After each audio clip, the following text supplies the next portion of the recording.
Before I get talking about WordPress and shopping carts, I want to say a little bit about what we mean by a shopping cart. So that's what this video is all about.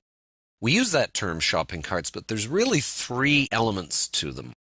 Catalog is the first, okay? There are three C's, so to speak here.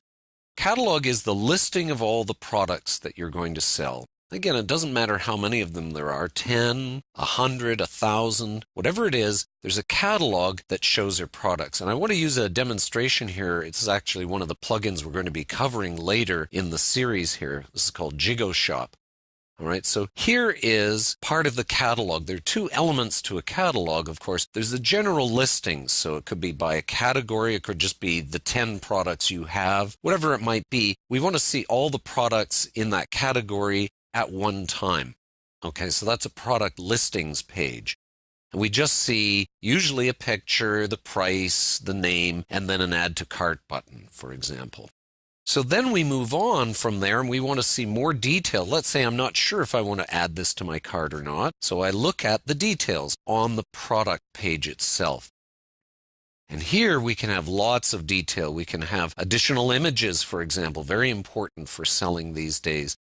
And then reviews, greater descriptions, all sorts of things here. And then at that point, we can make our decision about buying. Okay, so that's the product catalog. That's part one of a shopping cart. The second part of a shopping cart is the shopping cart, the cart portion of it.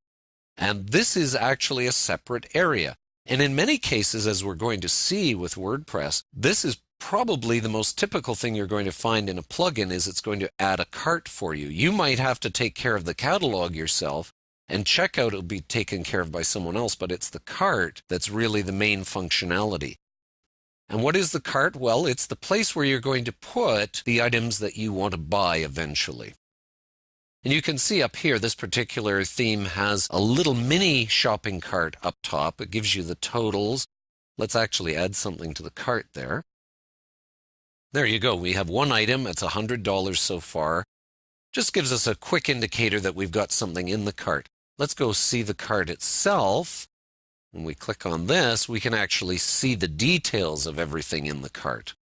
So this is clearly a very, very separate element from the catalog itself. And you can add and remove items and so forth from here. And that's the shopping cart portion. Now, our third portion is the checkout. And this is very often handled, at least the really heavy-duty part of it is handled by a third party. This requires servers that are secure. We don't want to get into having to deal with that kind of information, so we let a third party do it, like PayPal or 2Checkout or one of many, many others. So that's the checkout process. However, there's quite often a fair bit that can be done right in WordPress for that process, and you'll see that here.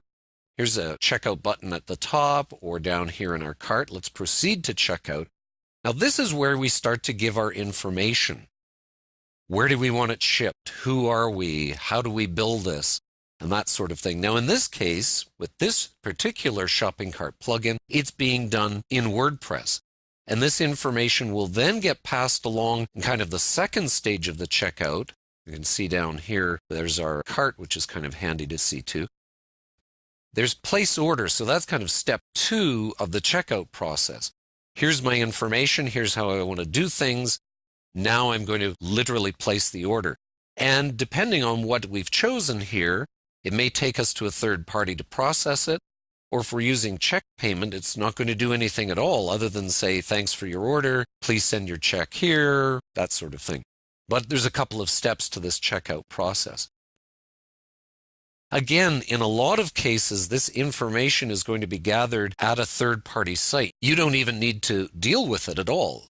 So again, it depends on the solution that you're going to be using, but in any case, there's always going to be these three elements in the shopping cart process. Even if the catalog is 1 or 2 pages, the cart is then going to contain the elements that you want to buy, and then probably you're going to be going to a third party for your checkout, or some elements of checkout will be done on your site. But in any case, all three of these elements are always going to be present when we're talking about a shopping cart.